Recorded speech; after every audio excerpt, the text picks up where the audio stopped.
ሰላም የተወደዳችሁ እንዴት አድራችኋል? የፉትቦል ካፌ የሰኞ ዝግጅታችን ጀምሯል። እስከ 4:30 አብረናችሁ እንቆያለን። ዛሬ ትኩረት የምናደርገው በሳምንቱ መጨረሻ በነበሩ የፕሪሚየር ሊግ አበይት ክንውኖች ላይ ይሆናል። ትላንትና የሳምንቱ ጎላ ያለ ትኩረት ያገኘው ጨዋታ በኤቲሃድ በማንቸስተር ሲቲና በቼልሲ መካከል የተደረገው ነው። የጨዋታው ውጤት ምናልባት በፕሪሚየር ሊግ ዋንጫ ፉክክር ውስጥ በጣም ትልቅ ጥፋት ነበር ለጓርዲዮላ ቡድን። ይሄኛው የበዓል ሰሞን የፌስቲቭ ፔሪየድ የሚባለው የተዋጣለት አልሆነም። ባለፈው በስቴዲየም ኦፍ ላይት ከሰንደርላንድ ጋር 0-0 ተለያይቶ ነበር። ደግሞ ከጥቂት ቀናት በኋላ በኤቲሃድ ከቼልሲ ጋር በ94ኛው ደቂቃ ኤንዞ ፈርናንዴዝ ለአሰልጣኝ አልባው ቼልሲ ወይም በጊዜ አሰልጣኝ ጨዋታውን ያደርግ ለነበረው እስካሁን ድረስ ቋሚ አሰልጣኝ ላልሾመው ቼልሲ ጎል አስቆጥሮ የጓርዲዮላ ቡድን በጣም አስፈላጊ 2 ነጥቦችን አጥቶ ከአርሰናል ጋር ያለው የነጥብ ልዩነት ወደ 6 ሰፍቷል። የዛሬ ሳምንት 2 ነጥብ ብቻ ነበር በሁለቱ ቡድኖች መካከል የነበረው የነጥብ ልዩነት። አሁን ግን የ2 ጨዋታ ልዩነት ሆኗል ማለት ነው። በዚህኛውም ሳምንት እጅግ ወሳኝ ጨዋታዎች በሳምንቱ አጋማሽ ይደረጋሉ። መጀመሪያ ቀድሞ ማንቸስተር ሲቲ ከብራይተን ጋር፣ ከዚያ በኋላ ሐሙስ አርሰናል ከሊቨርፑል ጋር ይጫወታሉ። ስለዚህ ተጨማሪ ስዊንጎች ሊኖሩት ይችላሉ፣ ተጨማሪ ጥፋቶች። ነገር ግን ለአሁን 6 ነጥብ በጣም ሰፊ ነው። 2 ጨዋታ ነው ይገባኛል፣ ግን ቀላል አይመስለኝም የ6 ነጥብ ልዩነት።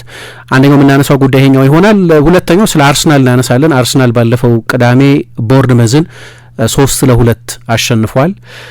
ከዚህኛው ሳምንት ውጤቶች በኋላ ግን አርሰናል ትልቅ አድቫንቴጅ አለው ወይ፣ ምን ያህል ትልቅ ነው የሚለውንም እንደዚሁ ለማንሳት እንሞክራለን። በጥሩ ጊዜም የአርሰናል ትልልቅ ተጫዋቾች ኦዴጋርድ ሰሞኑን በጣም በጥሩ ብቃት ላይ ነው የሚገኘው። ደግሞ ዴክላን ራይስ ከአንድ ጨዋታ የጉዳት ረፍት በኋላ ተመልሶ 2 በጣም አስፈላጊ ጎሎችን እና በጣም ግሩም ፐርፎርማንስ ያሳየበት ጨዋታ ነበር። በእንደዚህ አይነት የዋንጫ ፉክክሩ በሚጦዝበት ጊዜ የወሳኝ ተጫዋቾች በጥሩ ብቃት ላይ መገኘት በጣም አስፈላጊ ነው። ይህን ነው የአርሰናል ተጫዋቾች እያደረጉ ያሉት። ኦዴጋርድ አምበል ነው፣ ዴክላን ራይስን ደግሞ ሰዎች አምበል መሆን አለበት ይላሉ። እነዚህ በጣም ትልቅ ተጫዋቾች መሆናቸውን የሚያሳይ ነው። 105 ሚሊዮን ፓውንድ የተከፈለበት ግን ይህን ያህል ገንዘብ ተከፈለበት ተብሎ የማይነሳ አይነት ተጫዋች ነው። በጣም የሚገርም አገልግሎት እየሰጠ ያለ ስለሆነ ይህንን እግረ መንገድ አብረን እናነሳለን። ሌላ ዛሬ እናነሳዋለን ብለን ያሰብነው ነገር ትላንትና በኤላንድ ሮድ ማንቸስተር ዩናይትድ ከሊድስ ጋር 1-1 ከተለያየ በኋላ ከጨዋታው ውጤት ይልቅ ትልቅ አጀንዳ የሆነው ባለፈውም አርብ በጨረፍታ የተስተዋለው ትላንትና ግን ተጋግሞ የቀጠለው የአሰልጣኝ ሩበን አሞሪም እና ከአለቆቻቸው ጋር እየሰፋ ያለ የሚመስለው ልዩነታቸው ነው። እንደምታውቁት የጃንዋሪ ዝውውር ጊዜ ነው እና አሰልጣኝ አሞሪም ተጫዋች ማምጣት ይፈልጉ ነበር ይላሉ የእንግሊዝ ብዙሃን መገናኛዎች።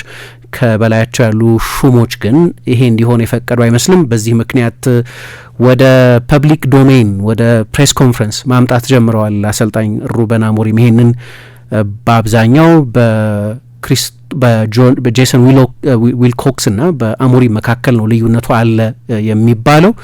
ምን ማለት ይሆን የሚለውን እናያለን። ምክንያቱም እንደዚህ አይነት ግልጽ የሆነ ልዩነት፣ እንደዚህ አይነት ትልቅ ዲስኮንቴንት አንድን አሰልጣኝ ከኃላፊነቱ በቅርብ ጊዜ ሲያስነሳው አይተናል። ኤንዞ ማሬስካን ከቼልሲ ከአለቆቹ ጋር ከዳይሬክተሮቹ ጋር የነበረው ልዩነት በብዙሃን መገናኛዎች ማንጸባረቅ ከጀመረ በኋላ ብዙ ጊዜ አልከረምም እና የእንደዚህ አይነት የኃይል ትግል በሚኖርበት ጊዜ የሚያሸንፈው አንድ ወገን ነው፣ ቀጣሪ ነው የሚያሸንፈው። ስለዚህ ምን ማለት ይሆን የሚለውንም በዚሁ እናነሳለን። ስለዚህ በእነዚህ 3 ርዕሰ ጉዳዮች ላይ አስተያየቶች ልትልኩ ትችላላችሁ በፌስቡክ ገጻችን ላይ፣ በኮሜንት ሴክሽናችን ላይ የፕሮግራም ማስታወቂያ በጻፍንበት ስር ማለት ነው። ይህንንም ስለምታደርጉ በጣም እናመሰግናለን። ግን አጋሮች አሉን። የአጋሮቻችንን መልእክት እናደምጥና ከዛ በኋላ እንመለሳለን። አራዳ ኤፍኤም 95.1 ውለው የሚያመሹበት። ሕፃን ተወለደ ወንድ ልጅ ተሰጠን፣ ጨለማን ገፎ ብርሃን ሊሰጠን። ወርቅ ዕጣኑ ከርቤ ይደርደር ለክብሩ፣ ንጉሥ ስለሆነ በሰማይ በምድሩ። የጌታን መወለድ ለማብሰር ሰብአ ሰገል በብርሃን እየተመሩ እንደሄዱት ሁሉ ከተደበቅንበት የምንወጣበት፣ የተሸፈነውን የምናይበት፣ ከደከሙት ጎን የምንቆምበት፣ ለጋስና ሰጪ እጆች እየተዘረጉ አብሮነታችን ልክ እንደ ሁል ጊዜው ጎልቶ እየፈካ የሚሄድበት፣ ብርሃናችንን የምናካፍልበት ይሁን እያልን በብርሃን ኤቲኤም ካርድ በመጠቀም የበዓል ግብይቶን ይፈጽሙ። እንዲሁም በብርሃን ሞባይል ባንኪንግ 881 በመጠቀም ግብይቶን ቀላል ያድርጉ። ከብርሃን ባንክ ጋር የሚሰሩትን የገንዘብ አስተላላፊ ድርጅቶች በመጠቀም ለበዓሉ ለወዳጅ ዘመዶ ስጦታ ይላኩ፣ ይቀበሉ። መልካም በዓል። ብርሃን ባንክ። እንደ ስማችን ብርሃን ነው ስራችን። ትናንትና ምሽት የተደረገውን ጨዋታ እንመለከታለን። በኤቲሃድ ማንቸስተር ሲቲን ከቼልሲ ጋር ያገናኘው ጨዋታ 1-1 በሆነ ውጤት ተጠናቋል። ቴክኒሻናችን ሳምሪ ያጠር ያለች ድምፅ ታሰማና ወደ ጉዳያችን አልፋለን። O'Reilly. Good ball in. Oh, nearly for Delal. Nearly for Enzo. Donnarumma can't keep it out. Chelsea have got the late equaliser. And in the 4th minute of stoppages. ትናንትና ምሽት እንግዲህ በኢታድ በመጨረሻው ደቂቃ በጭማሪው ደቂቃ የተቆጠረ ግብ ነው ቼልሲን አቻ ማድረግ የቻለው። ከቼልሲ ይበልጥ ለአርሰናል ውጤቱ በጣም የጠቀመበትና ከተከታዩ ማንቸስተር ሲቲን በ6 ነጥብ የራቀበት ነው። ይህንን ጉዳይ እንመልከተው። በተከታታይ 2 ጨዋታዎች ላይ ማንቸስተር ሲቲ ነጥብ ጥሏል። ይሄ ደግሞ ከአርሰናል ጋር ያለውን የነጥብ ልዩነት ወደ 6 ያሰፋ ሆኗልና እናንሳው ይህንን ጉዳይ። ለማንቸስተር ሲቲ ለዋንጫ ፉክክሩ ምን ማለት ነው የሚለውን እንመልከት።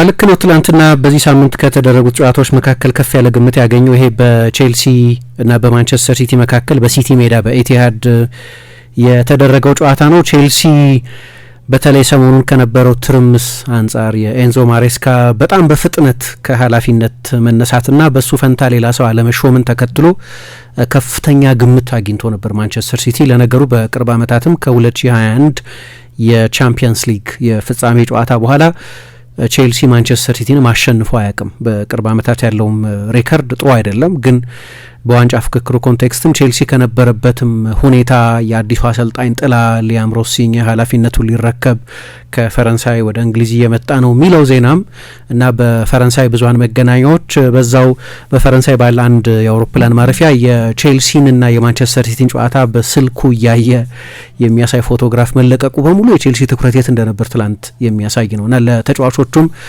ጊዜ አሰልጣኙ ካለም ማክፋርለን የሚባለው አሰልጣኝ ከ21 ዓመት በታች የቼልሲ አሰልጣኝ ነው። ከዚህ በፊት የሳውዛምፕተን አሰልጣኝ የነበረ ነው እና የዛሬውን ልምምድ እንደሚመራ እንኳን እርግጠኛ ለመሆን በጣም ያስቸግራል።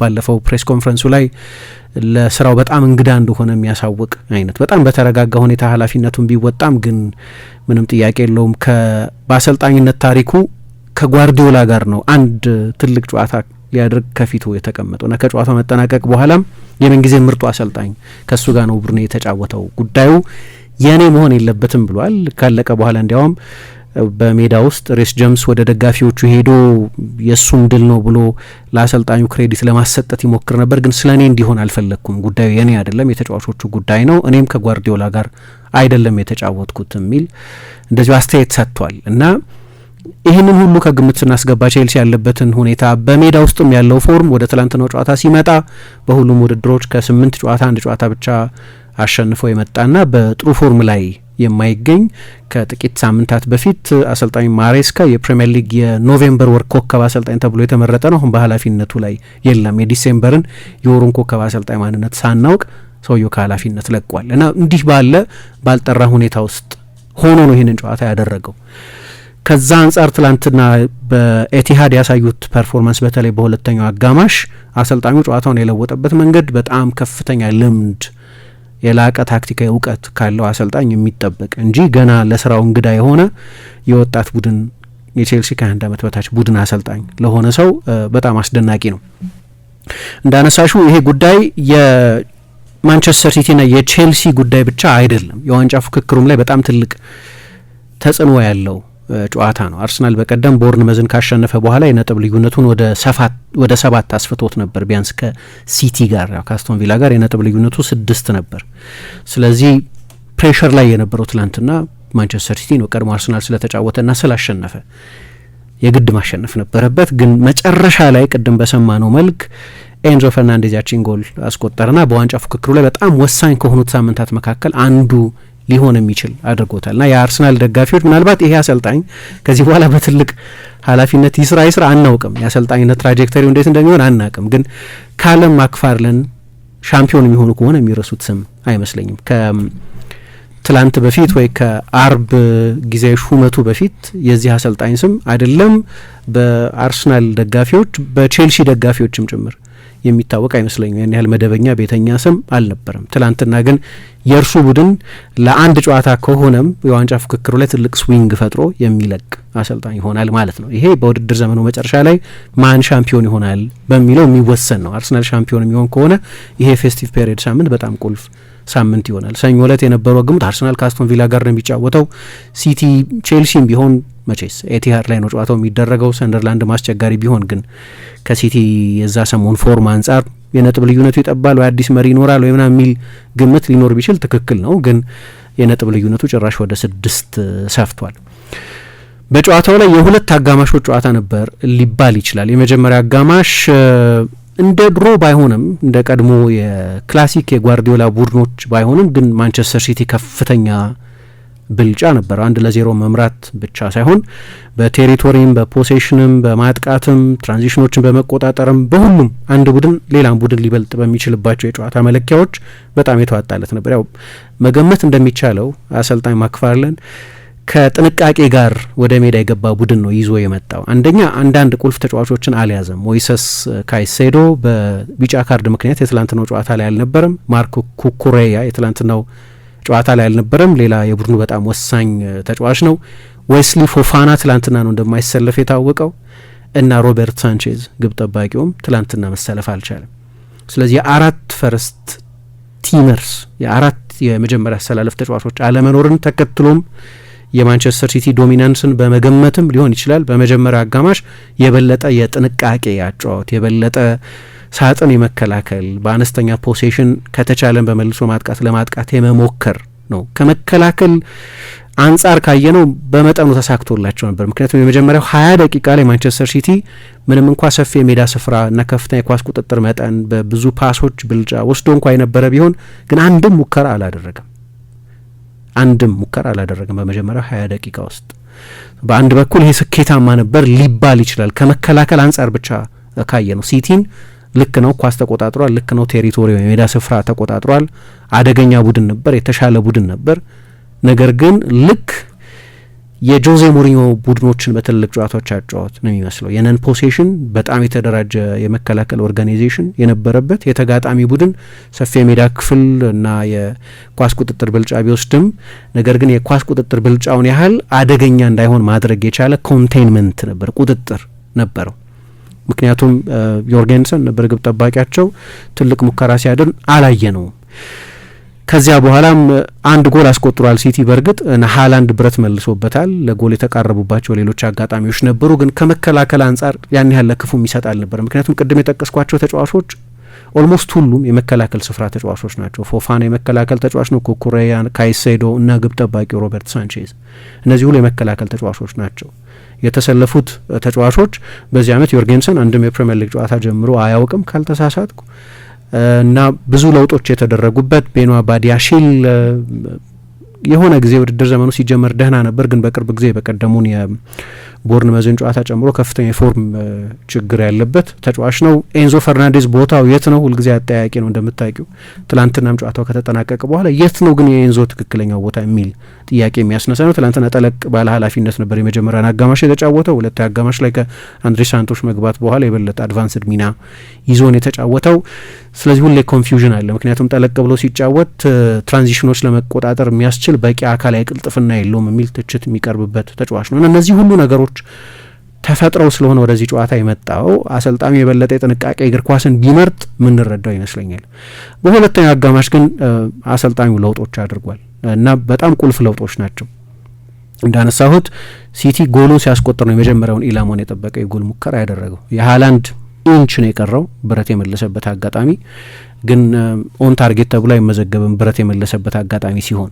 ከዛ ውጪ የጨዋታውን የሲቲን ጎል ያስቆጠረው ተጫዋች ጎሉን እስኪያስቆጥረው ድረስ ቲዣኒ ሬንደርስ ሲቲ ኢላማውን የጠበቀ ሙከራ አላደረገም እና በኮንቴንመንት በኩል ተሳክቶላቸው ነበር ማለት ይቻላል። ግን አንድ ቡድን ብቻ ነበር ጨዋታውን ያሸነፍ ይመስል የነበረው በሁለተኛው አጋማሽ። በእኔ ግምትም ኦኬ አንድ ጎል አስቆጥሯል ሲቲ። ስለዚህ ቼልሲ ሪስፖንድ ለማድረግ ይሞክራል። ያኔ እነ ሃላንድ እነ ሼርኪ ወደ ግራ ወጥቶ የተጫወተው ቲዣኒ ሬንደርስ ሌሎቹም ተጫዋቾች በጣም የማጥቃት ዝንባሌ ያላቸው መደበኛ ቦታቸው አማካይ የሆኑ ሁለት ፉልባኮች አሉት። ቤንች ላይ ዶኩን ማስገባት ይችላል። በቀደም የሰንደርላንዱ ጨዋታ ላይ ሲቲ ባያሸንፍም ግን የጨዋታው ሞመንተም እንዴት እንደቀየረው አይተን ነበር። ስለዚህ እንደዚህ አይነት ተጫዋቾች አሉት እና በእኔ ግምት ሲቲ ያሸንፋል ይህንን ጨዋታ፣ ተጨማሪ ጎሎች ያስቆጥራል የሚል ግምት ነው የነበረኝ። የመጀመሪያ አጋማሽ የጨዋታው አዝማሚያ፣ ጨዋታው ከመጠናቀቁ በፊት የነበሩት ጥቂት ደቂቃዎች ላይ ሲቲ እየወሰደ የነበረው በጣም ከፍተኛ ብልጫና አደገኝነት፣ የሁለተኛው አጋማሽ የጨዋታው ሂደት ወደ አንድ አቅጣጫ ብቻ የሚያመለክት ነበር። በሁለተኛው አጋማሽ ላይ አሰልጣኙ በጣም ፕሮአክቲቭ የሆነ በጣም ደፋር የሆነ የቼልሲን ማጥቃት የሚያሻሽል በአንዳንድ የማጥቃት ፌዝ ውስጥ የፖሴሽን የፎርሜሽን ለውጥ አለው።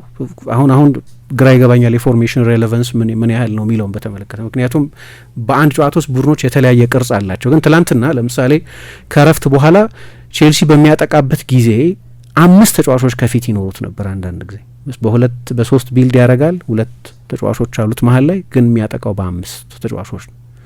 እንዲሁ በወረቀት ደረጃ ሲታይ የማጥቃት ተጫዋች አስወጥቶ የበለጠ የቡድን ሚዛን የሚጠብቅ ተጫዋች ነው ያስገባው አንድሪ ሳንቶስን። ግን ይሄ ደግሞ ኤንዞ ፈርናንዴዝን የበለጠ አደገኛ የሚሆንበትን ቦክስ ክራሸር ሆኖ የሚጫወትበትን በጣም አድቫንስድ የሆነ ቦታ ይዞ እንዲጫወት አድርጎታል። ስለዚህ አሰልጣኙ ሽግሽግ ነው ያደረገው እንጂ ዲፌንሲቭ ለውጥ አይደለም ያደረገው። ትላንትና ኤስቴቫውን ነበር የግራ የመስመር ተጫዋች አድርጎ ያስጀመረው። በሁለተኛው አጋማሽ ግን ይህንኑ ለውጦት የኤንዞ ፈርናንዴዝ የበለጠ ወደፊት ተጠግቶ እንዲጫወት አድርጎታል። በጨዋታው መሀል ያደረጋቸው ሌሎችም ለውጦች ነበሩ። ለምሳሌ ለእኔ ልክ በትላንትናው መንገድ 32% ፖሴሽን የምትጫወች ከሆነ እና ረጅም ኳስ ለጀርባው ለጎል ሰጥቶ ሆልድ እያደረገ ሊንክ ለማድረግ ለሚሞክር አይነት አጫወት በፍጹም ጆዋው ፔድሮ አይሆንም። ፍሬሙ ትልቅ ነው ጆዋው ፔድሮ፣ ግን ታርጌት ማን አይደለም። ሲመጣ ጀምሮ እናውቅ ነበር የበለጠ ቴክኒሽያን ነው። ሌላ አጥቂ ጋር አብሮ ሲጫወት የሚሳካለት ነው። በብራይተን በነበረበት ጊዜ የበለጠ ከዳኒ ዌልቤክ ጋር የሚጫወት ግን ደግሞ ዌልቤክ ሳይኖር እሱ የሚሰለፍ ከሆነም እንደ ሀሰተኛ 9 ቁጥር ወደ ጠለቅ ወዳሉ ሚናዎች ወደ መሀል ሜዳ ተስቦ ልክ እንደ ቦቢ ፈርሚኖ አይነት ዞኖች ላይ ተገኝቶ በኖማንስ ላንድ እነሱ በሚሉት በዚያ ቦታ ላይ እየተጫወተ ግን የበለጠ ከጀርባ ስፔስ ለሚያጠቁት የክንፍ ተጫዋቾች ፋሲሊቴተር ሆኖ የሚጫወት ተጫዋች ነው። የሊያም ዴላፕ መግባት ግን ዴላፕን ምናልባት አንዳንዴ ያበዛዋል። ትላንትና በጨዋታው ላይ ኩዣኖቭን ገፍትሮ የማስታወቂያው ቦርድ ላይ ሲወረውሩ አይተናል። አንድ ቃለ ምልልሱም ላይ ሲናገር ሰምቻለሁ። ከተከላካዮች ጋር መላተም ወዳለሁ ብሎ እንደዚህ አይነት ኦብሴሽን አለበት።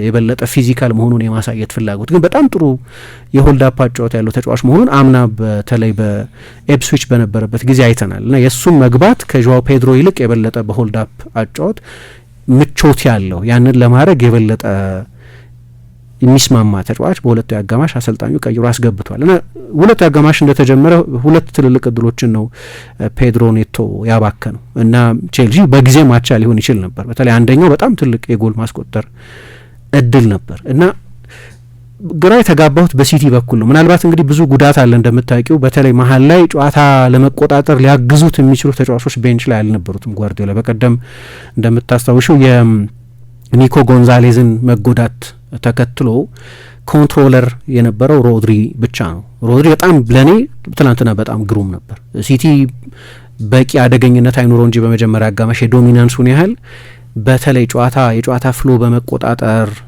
ሪትም በመወሰን ይህንን በመሳሰለው ነገር በሙሉ ከወራት በኋላ ነው እንደዚህ ጥሩ ሲጫወቱ ያየኋቸው። በእኔ ግምት ጨዋታ ያን ያህል የተሟሟቀ ጨዋታ አልነበረም ከቴክኒካዊ እይታ አንጻር ካየ ነው። ግን ደግሞ ሌላ አሁን አሰልጣኙ የጨዋታው አዝማሚያ ወደ ቼልሲ እያጋደለ እንደሆነ ሲያውቅ ቀይሮ ሊያስገባቸው ይችሉ የነበሩ አሁን ስብስብ ውስጥ የሌሉ ተጫዋቾች አሉ። ትላንትና በነበረው የቡድን ዝርዝር ውስጥ ያልተካተቱ አንደኛው ኒኮ ራሱ ነው። ሁለተኛው ማቴዎ ኮቫቺች ነው። እሱም የረጅም ጊዜ ጉዳት ነው ያለበት። አሁን እንደው ቢፈጥን ኤርሊ ፌብሩዋሪ ላይ ይመለሳል ተብሎ የሚጠበቀው።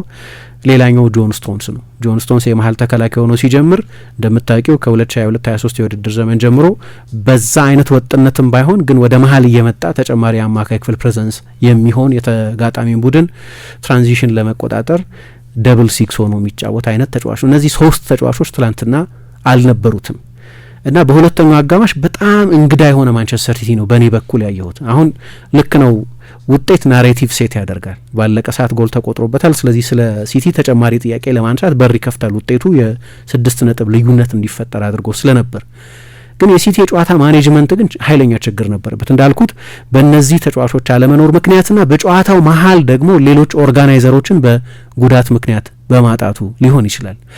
አንደኛ ዮሽኮ ግቫርዲዮል ተጎዳ። ከጨዋታው በኋላ ፔፕ ያስተላለፈው መልእክት እንዲያውም ግቫርዲዮልን ዘለግ ላለ ጊዜ ከሜዳ ሳይርቅ እንደማይቀር የሚያሳይ አይነት ነው። ጥሩ አይመስልም የጉዳቱ ሁኔታ ብሏል። በቀደም ከሰንደርላንድ ጋር በነበረውም ጨዋታ አሰልጣኙ ያላሰለፈው አንደኛው ምክንያት እንደዚህ የሚያሳስብ የጉዳት ሁኔታ ላይ ስላለ ነው። ጨዋታውን አድርጓል። በቀደም ከቤንች ተነስቶም ቢሆን ጎልም ለማስቆጠር ተቃርቦ ነበር፣ ግን ሰሞኑን ያለበት ኢሹ ነው።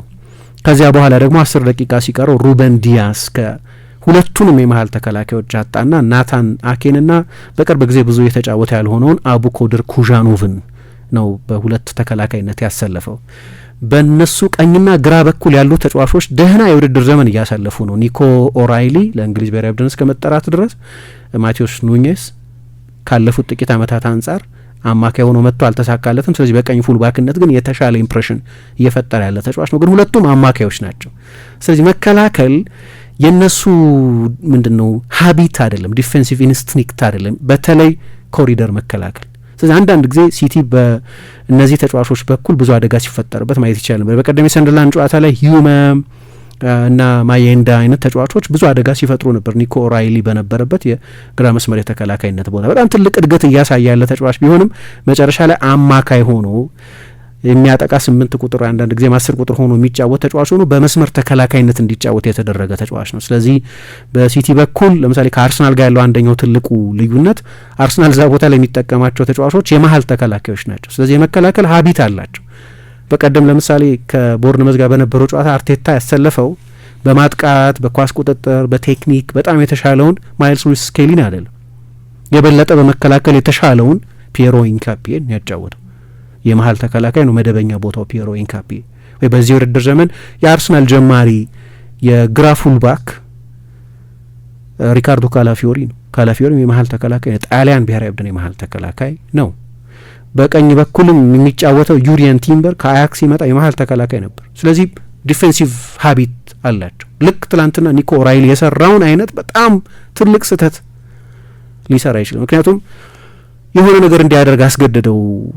አንዳንድ ጊዜ ልክ ኮርነር የተደረገ ሰው ያጠቃል ይባላል። አይጥን ኮርነር ስታደርጊያት ወደፊት ለፊት ነው የምትመጣው፣ ወዴትም ሌላ ቦታ መሄጃ ስለሌላት።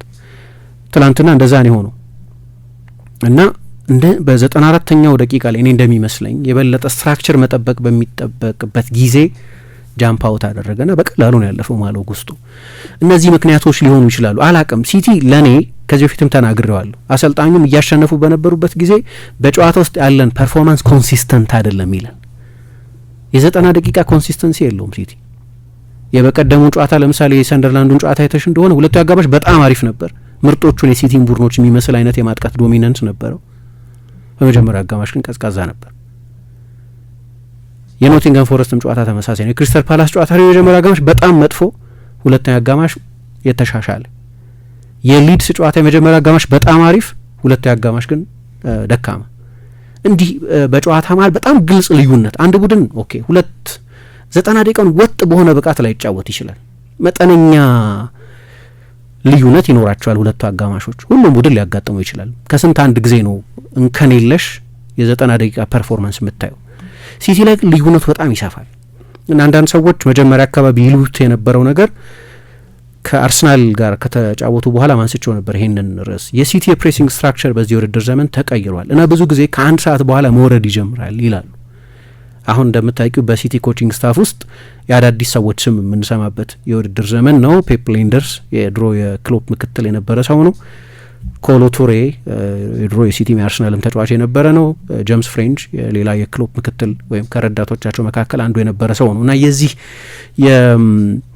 የአዲስ የኮቺንግ ስታፍ አባላት የፔፕ ምክትል መሆናቸውን ተከትሎ የስትራክቸሩ ለውጥ የበለጠ ፊዚካል ነው እና ከአንድ ሰዓት በኋላ ቡድኑ መዳከም ይጀምራል እንደዚህ የሚሉ ሰዎች አሉ። ምን ያህል ሎጂካል እንደሆነ አላቅም። እና ሲቲ ጋር እንዲህ አይነት ተደጋጋሚ ነገር ሁለተኛውን አጋማሽ በደንብ በሚገባው ልክ ኮንትሮል ያለማድረግ ችግር ነበር። ግን ጨዋታውን መጨረስ የሚችሉባቸው የመልሶ ማጥቃት 3-2 የሆኑባቸው 4-3 የሆኑባቸው በመልሶ ማጥቃትና በሽግግር ጊዜ ቁጥር የወሰዱባቸው አጋጣሚዎች ነበሩ። ጨዋታውን መግደል አልቻሉም ወይ ሁለተኛ ጎል ማስቆጠር አልቻሉም። ሁለተኛ ጎል እስካልተቆጠረ ድረስ ደግሞ ቼልሲ ሁልጊዜም የሆነች የምትታይ ተስፋ አለችው ማለት ነው እና በዛ ምክንያት ከፐርፐዝ ጋር ከጥሩ ዓላማ ጋር የሆነ ጎል ካስቆጠርን የሆነ ነገር ይዘን መሄድ እንችላለን ከሚል እምነት ጋር ነው ጨዋታውን ያደርጉት የነበረው። ስለዚህ ሲቲ ጨዋታውን መግደል አልቻለም። በሁለቱ አጋማሽ የነበረው የማጥቃት ቁጥር እንዲያውም በጣም በጣም ደካማ ነው። ትላንትና ሃላንድ በድጋሚ ጎል አላስቆጠረም። ስንት ጨዋታ እንደሆነ አላውቅም የፕሪሚየር ሊግ ጨዋታ ጎል ካስቆጠረ ከሃላንድ ስታንዳርድ አንጻር። አሁን ለምሳሌ ቲዣን ሬንደርስ ሃላንድ ለመጨረሻ ጊዜ ጎል ካስቆጠረ በኋላ 3 ጎል አስቆጥሯል እና በጣም አስደናቂ ተጫዋች ሆኖ በተለይ ትላንትና በነበረው ልክ በሁለታዊ አጋማሽ ቼልሲ የበለጠ የኳስ ቁጥጥር ብልጫ ነበረው፣ የበለጠ የሙከራ ብልጫ ነበረው፣ የበለጠ ትልልቅ የጎል እድሎችን የፈጠረበት አጋማሽ ነበር። እንደዚህ እኔ እላለሁ አሁን ሃላንድን በተመለከተ በቀደም ያልኩትን ተመሳሳይ ነገር ነው የምለው። ኤክሰፕሽናል ጎል አስቆጣሪ ነው። ሜቢ ደ ቤስት 9 ጎል በማስቆጠር ዓለም ላይ አሁን ንጹህ 9 ቁጥር ብቻ በሚለው ምድብ ስር ኳስ በማትቆጣጠሪበት ጊዜ ግን አንዳንድ ጊዜ ቡድን ላይ ሸክም ሊሆን ይችላል። የሚሰጠው ጥቅም አብዝቶ ስለሚበልጥ ነው ቶለሬት የምታደርጊው እንጂ እኔ ኖቲስ አደርገዋለሁ አንዳንድ ጊዜ ሲቲ ልክ እንዲህ አይነት ማኔጅመንትም አለ። ከማንቸስተር ዩናይትድ ጋር ያቸዋለሁ በተመሳሳይ ሁኔታ ግን ከማንቸስተር ዩናይትድ ጋር ኦልሬዲ 3-0 ስለነበሩ 30% ኳስ ቢዙም ችግር የለውም። 1-0 ነው ግን ትላንትና እና እንደዛ ሲሆን እኔ እንደ በርደን ይሆናል። ችግሩ ግን ቤንች ላይ ማንም የለው ፔፕ እና ይሄ በክረምት ላይ ያውቁት ነበር። ምናልባት ኦማር ማርሙሽን ተስፋ አድርገው ሊሆን ይችላል። ለማርሙሽ በጉዳትም በፎርምም ጥሩ ሲዝን አይደለም።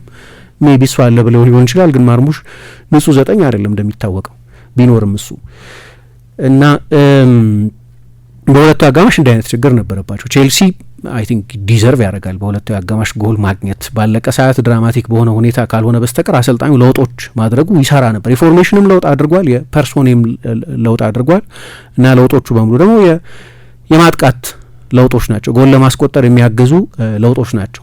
ፔፕ ለአንዳንድ ለውጦች አድርጓል። ጀረሚ ዶኩ ግን ሌሎቹ አስገዳጅ ለውጦች ናቸው። ሁለቱ የመሀል ተከላካዮች ናቸው እና የዴላፕ የአንድሬ ሳንቶሽ የጆሬል ሃቶ መግባት አንዳንዶቹ በፕሮፋይል ተከላካይ ቢሆኑም ግን ለቼልሲ ተጨማሪ ዊድዝ፣ ተጨማሪ ትራንዚሽን፣ ተጨማሪ አደገኝነት የሰጡ ተጫዋቾች ናቸውና ይህንን ደፋር ለውጥ እና በጊዜ የተደረገ ለውጥ ማድነቅ ያስፈልጋል። ሁለቱ አጋማሽ እንደተጀመረ ነው አንድሬ ሳንቶሽን ያስገባው እና ኤንዞን የበለጠ አታኪንግ እንዲሆን ያደረገው እና ሲቲ 1-2 አደገኛ መልሶ ማጥቃቶች ካልሆኑ በስተቀር በቂ የሆነ የማጥቃት ጥያቄ ቼልሲን የተከላካይ መስመር በቀላሉ ሊሰበር የሚችል የተከላካይ መስመር ነው። ብዙ ድክመቶች ያሉበትና ጀማሪዎቹን ያጣ የተከላካይ መስመር ነው።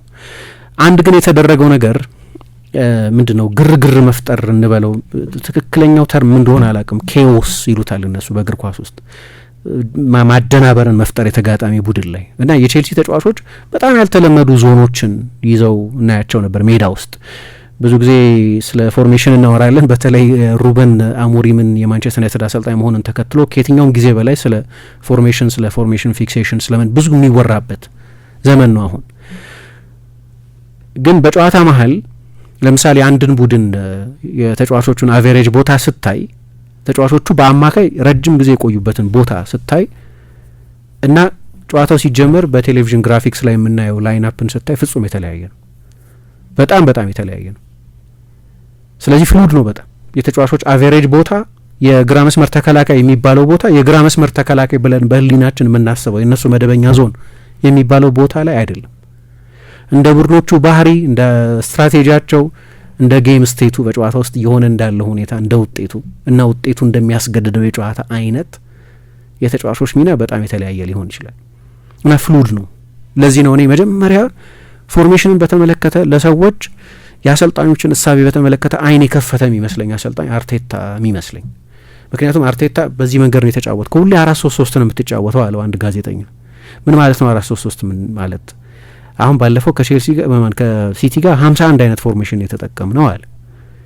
51 ላይ ደርስ ይችላል ስትቆጥሪ፣ ግን በጭራሽ 4-3-3 የሚባል ነገር የለም ሲጀመርና በዲፌንሲቭ ሼፕ ጊዜ ምናልባት ግን አርሰናል ሲከላከልም በ4-3-3 አይከላከልም፣ በ4-4-2 ነው የሚከላከል ፕሬስ የሚያደርገው እና ፍሉድ ነው በጣም በጨዋታ መሀል ይለዋወጣል። ምክንያቱም ተጫዋቾች አንዳንድ ጊዜ እንደየቡድኑ አስተሳሰብ ይለያያል፣ ግን ያልተለመደ ቦታ ይዘው ታያቸዋለች። አሁን ትላንትና ከማሬስካ በጣም የሚለይ አፕሮች ነው የነበረው። ማሬስካ እንደምታውቂው ከፔፕ ጋር ተመሳሳይ ኮንሰፕት ያለው የበለጠ ፖዚሽናል አሰልጣኝ ነው። ተጫዋቾችን በጣም ውስን ከሆነ ለተወሰኑ ተጫዋቾች ከሚሰጥ ነጻነት በስተቀር በጣም ሪጅድ የሆነ የሚና ክፍፍል ነው የሚሰጣቸው ውስን ዞኖች አሉ የሚንቀሳቀሱባቸው ዞኖች ከተወሰኑ የማጥቃት ተጫዋቾች በስተቀር እና አንዳንድ ጊዜ ቅድም ያልኩት የጌም ስቴት ጉዳይ ቡድኑ እየተመራ ከሆነ ለምሳሌ ኩኩሬያን ያልተለመዱ ዞኖች ላይ 10 ቁጥር የአድቫንስድ 8 ቁጥር ተጫዋቾች ቦታ ላይ ልታያቸው ትችላለሽ። ይሄ ጨዋታ የመለወጫ አንድ ኮድ ነው። ግን ጨዋታው መቆጣጠር ስለሚፈልግ በአብዛኛው ተጫዋቾች ፊክስድ ቦታ ነው ያላቸው። ትላንትና ይሄኛው አሰልጣኝ ነገሩን በሙሉ ነው የቀያየረው። አንዳንድ ተጫዋቾች ለምሳሌ አማካዮች በጣም ተጠግተው የሆነ ቦታ ይዘው ሲጫወቱ ልታያቸው ትችላለሽ። ፉልባክ ተጫዋቾች በጣም አድቫንስድ የሆነ ቦታ ይዛሉ፣ ከተለመደው በጣም አድቫንስድ የሆነ ቦታ እና በጣም የተለየ አይነት ኬዮቲክ የሆነ አንዳንድ ሰዎች እንደሚሉት የካፕ ፋይናል የሚመስል ወይም የካፕ ሴሚ ፋይናል የሚመስል ኤፍ ኤ ካፕ ምናምን አንድ ጨዋታ አይደለም፣ አንድ 90 ደቂቃ ሁሉም ነገር የምትሞክሪበት እንደ ሊግ ቀጣይነት ሊኖረው የማይችል ሳስቴናብል ያልሆነ ግን ለአንድ ፋይናል ወይም ለአንድ ግማሽ ፍጻሜ ለፋይናል ለማለፍ ለሚደረግ ግማሽ ፍጻሜ ግን የግድ ስትራክቸር ግድ አይደለም።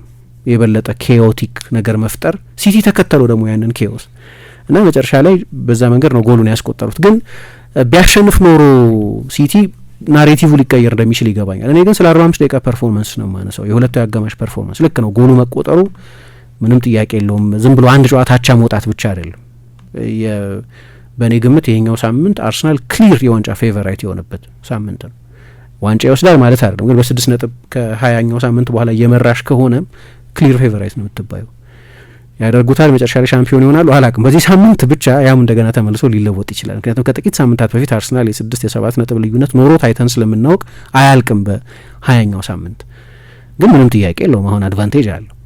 እንዲህ አይነት አድቫንቴጅን እንዲኖር ያደረገ ሲቲን ዲስአድቫንቴጅ ያደረገ ነው። የጓርዲዮላን ስሜት መጨረሻ ላይ ካየሽው ዝም ብሎ አንድ ጨዋታ አቻ መውጣት ብቻ እንዳልሆነ መረዳት ይቻላል። በጣም አስፈላጊ 2 ነጥብ ነው ያጣው እና በመጠኑ እነዚህ ትላንትና በጉዳት ምክንያት ከሜዳ የወጡ ተጫዋቾችም ጨዋታ ለመቆጣጠር ቀይሮ ሊያስገባቸው የሚችሉ ተጫዋቾችም ስላልነበሩት ሊሆን ይችላል። ግን አንድ ምናልባት ሰዎችም ሲያነሱት የበለጠ ስሜት የሚሰጠኝ ግን የቲዣኒ ሬይንደርስ ተቀይሮ የመውጣት ነገር ነው። ትላንትና የበለጠ ወደ ግራ ወጥቶ እንዲጫወት እንደ ንጹህ የክንፍ ተጫዋችን ባይሆን ግን ወደ ግራ የሚያደላው የሲቲ የክንፍ ተጫዋች አይነት ሆኖ ነው የተጫወተው። ግን ድብልቅ ሚና ያለው ወደ ሴንትራል ቦታዎች የበለጠ የሚገባ የውጭኛውን ኮሪደር የበለጠ ለመስመር ተከላካዩ ኒኮ ኦራይሊ የሚተው ኒኮ ኦራይሊ አፕ ኤንድ ዳውን ፉልባክ ሆኖ የሚጫወት እሱ የበለጠ ወደ ሴንትራል ቦታዎች ገብቶ ከፎደን ከሮድሪ ከሼርኪ አይነት ተጫዋቾች ጋር የሴንትራል ኦቨርሎድ የሚፈጥር አይነት ተጫዋች ነበር። ግን ሽግሽግም ሲያደርግ አሁን እሱን ወደ ሴንትራል ቦታዎች ማስገባት ይችል ነበር። ጠለቅ ባለሚና መጫወት የሚችል ተጫዋች ነው። ከሮድሪ አጠገብ 2ኛ 6 ቁጥር ሆኖ መጫወት ይችላል። ከፍተኛ ወርክ ሬት አለው። ግን ማን ከፔፔ በለጠ ያውቃል አላቅም። ቀይሮ አስወጥቶታል አሰልጣኙ።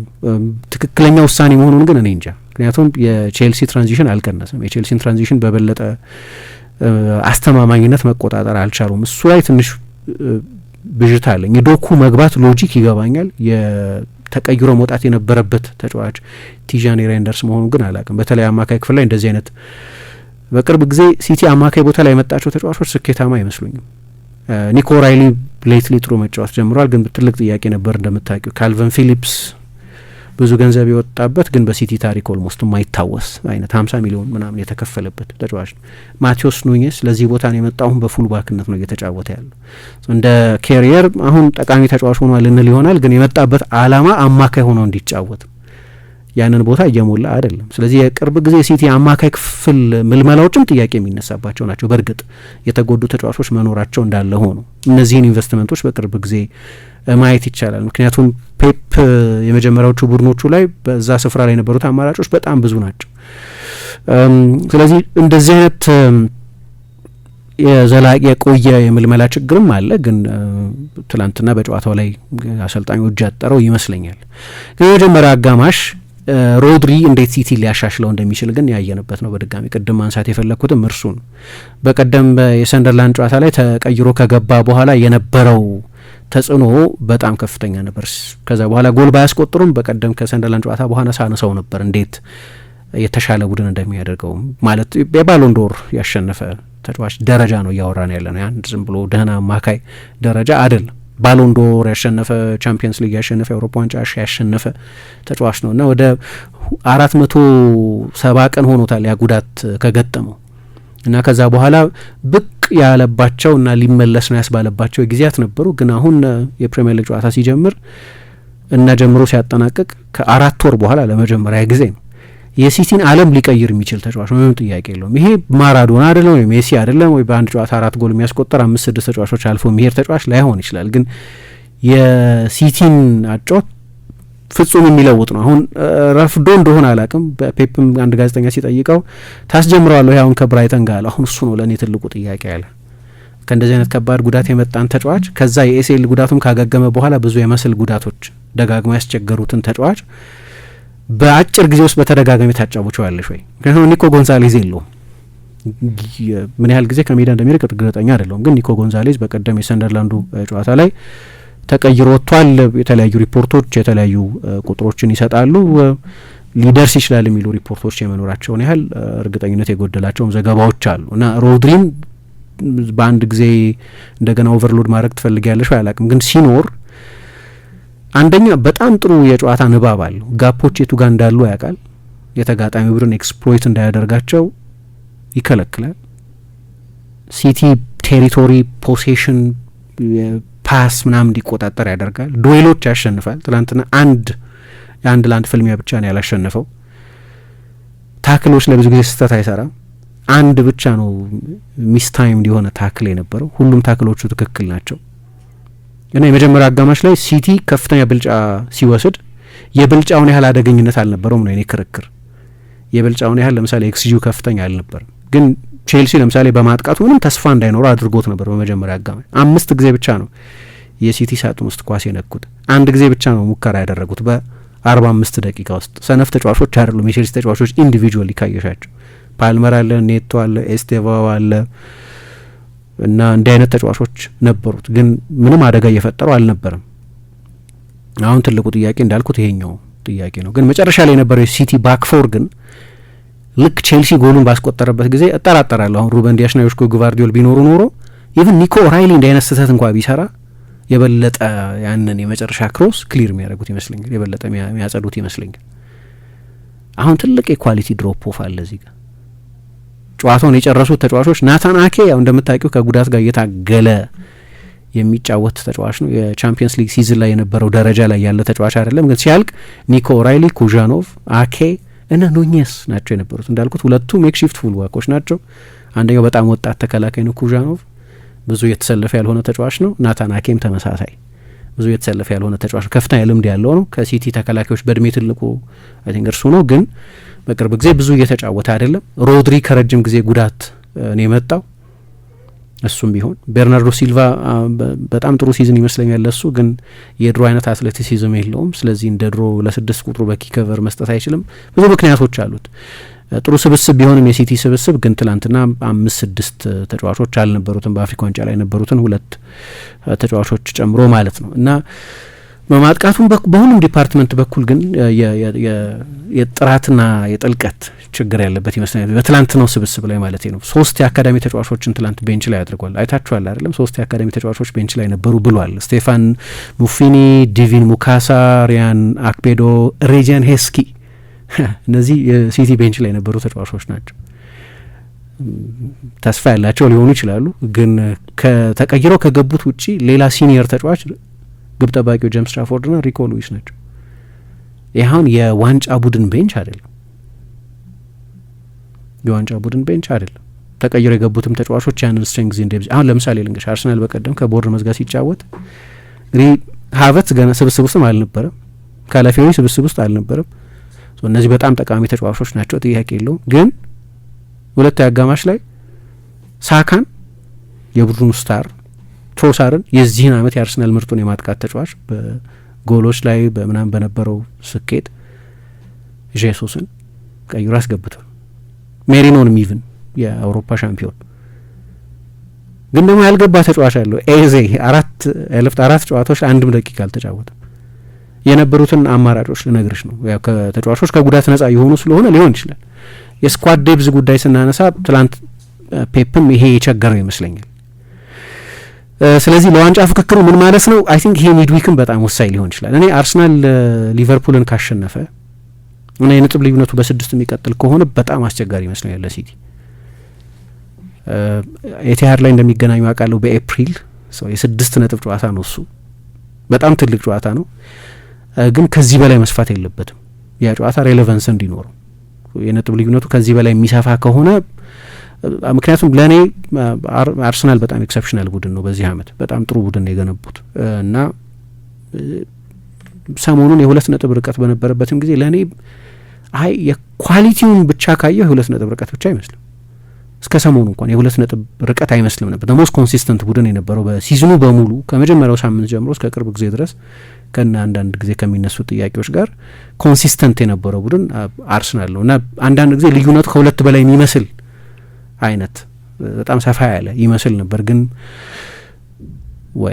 እንደዚህ አይነት ጥሩ ቡድን ስለሆነ በ2 ጨዋታ 4 ነጥብ ይጣል ከባድ ነው ስለ የብራይተኑ ጨዋታ ላይ ግድ ሪስፖንድ ማድረግ አለበት ቀጥሎ አርሰናል ሐሙስ ከሊቨርፑል ጋር ስለሆነ የሚጫወተው ሊቨርፑል ራሱ አስተማማኝ ቡድን ባይሆንም ግን ትልቅ ቲም ነው ስቲል የሚሆነው ነገር አይታወቅም ሊጠብ የሚችልበት ሳምንት ነው ይኛው ሳምንት ግን ለኔ በጣም ዲሳይሲቭ ሳምንት ነው ይኛው ሳምንት ሲቲ የብራይተንን የቤት ስራ ማጠናቀቅ አለበት ከዛ አርሰናል ላይ እንደገና ተጨማሪ ፕሬሸር መፍጠር አለበት ሆኖላቸው ወደ 3 ወይ ወደ 4 ዝቅ ማድረግ የሚችሉ ከሆነ 6 ነው የማይደረስበት አይደለም ግን 4 እና 3 የበለጠ የሚደረስበት ይሆናል ማለት ነው ስለዚህ የቤት ስራቸውን እየሰሩ መቀጠል አለባቸው ግን ያለፉት 2 ጨዋታዎች ፐርፎርማንስ ግን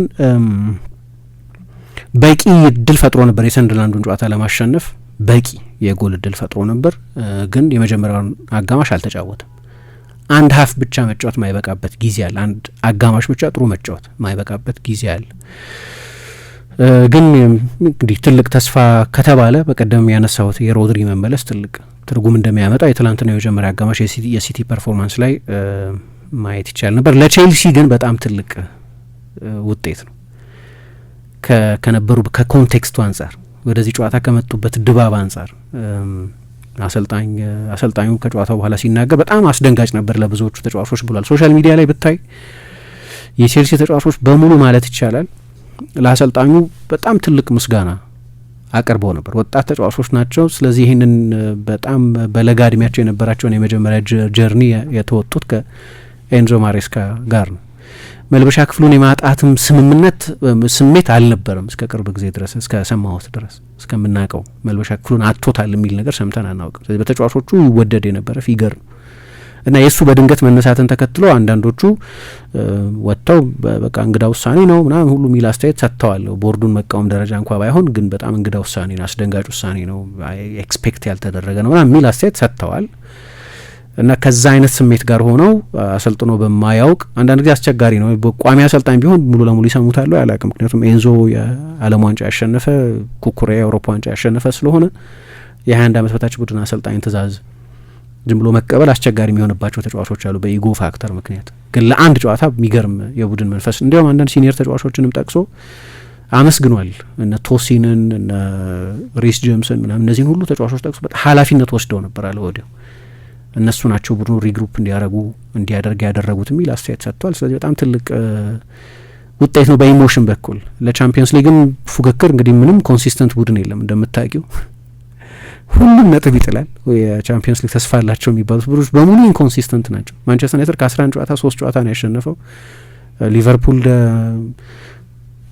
ፐርፎርማንሱ በፍጹም ያሸነፈም በፍጹም አሳማኝ አልነበረም ቼልሲ ራሱ ከ8 ጨዋታ 1 ጨዋታ ነው ያሸነፈው ስለዚህ ኮንሲስተንት ቡድን የለም እና 1 ነጥብ ትልቅ ፋክተር ሊሆን ይችላል ያቺ 1 ነጥብ አምና ቼልሲን የቻምፒየንስ ሊግ ተሳታፊ አድርገዋለች ቀጥሎ ካለው ቡድን በ1 ነጥብ ወይ በ2 ነጥብ በልጦ ስለሆነ በነጥብም በጣም ፕራግማቲክ ሆነች ነገሩን ማየት ከፈለግሽ የሚናቅ አይደለም በተለይ በኤቲሃድ የተገኘ በተለይ ከሲቲ ጋር የተገኘ ሲሆን ሕፃን ተወለደ ወንድ ልጅ ተሰጠን ጨለማን ገፎ ብርሃን ሊሰጠን ወርቅ ጣኑ ከርቤ ይደርደር ለክብሩ ንጉሥ ስለሆነ በሰማይ በምድሩ የጌታን መወለድ ለማብሰር ሰብአ ሰገል በብርሃን እየተመሩ እንደሄዱት ሁሉ ከተደበቅንበት የምንወጣበት የተሸፈነውን የምናይበት ከደከሙት ጎን የምንቆምበት ለጋስና ሰጪ እጆች እየተዘረጉ አብሮነታችን ልክ እንደ ሁል ጊዜው ጎልቶ እየፈካ የሚሄድበት ብርሃናችንን የምናካፍልበት ይሁን እያልን በብርሃን ኤቲኤም ካርድ በመጠቀም